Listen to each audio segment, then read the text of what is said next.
જય માતાજી, જય દ્વારકાધીશ મિત્રો। મારું નામ છે બિમલ ધ્રાંગા અને ઓલ ઇન વન ચેનલમાં આપનું હાર્દિક સ્વાગત કરું છું। તો મિત્રો, હવે આપણે તુવેરજી વાવેતર કરવાનો સમય આવી ગયો છે અને તુવેર વાવેતર કરતાં પહેલાં આપણે કઈ કઈ કાળજી રાખવી અને વાવેતર કર્યા બાદ શું કાળજી રાખવી અને બિયારણ, ખાતર અને કઈ કઈ સાવચેતી રાખવી એના વિશે સંપૂર્ણ આપણે આ વિડીયો માફક માહિતી લેવું। તો વિડીયોમાં છેલ્લે સુધી બન્યા રહેજો અને પૂરો વિડીયો જોજો। અને મિત્રો, આપણે જે તુવેરનું જે જાત બતાવવાના છે એ GJP1 કરીને આવે છે, એ જાત બતાવવાના છે અને ઉત્પાદન પણ સારું છે, રોગ પ્રતિકારક શક્તિ પણ સારી છે। અને ચાલો મિત્રો, હવે આપણે આગળ વિડીયોમાં જોઈએ।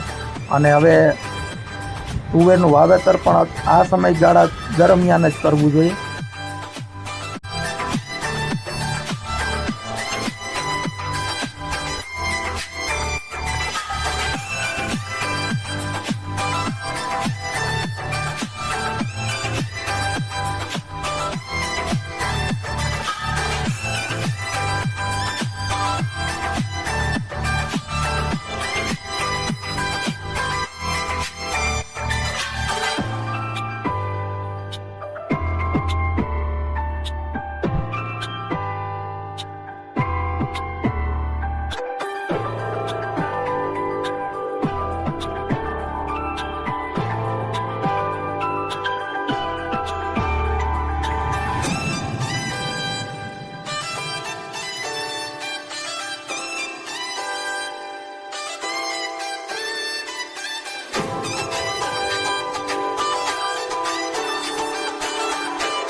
અને વિડીયો પસંદ આવે તો અમારી ચેનલને લાઈક, સબસ્ક્રાઈબ અને કોમેન્ટ કરજો મિત્રો।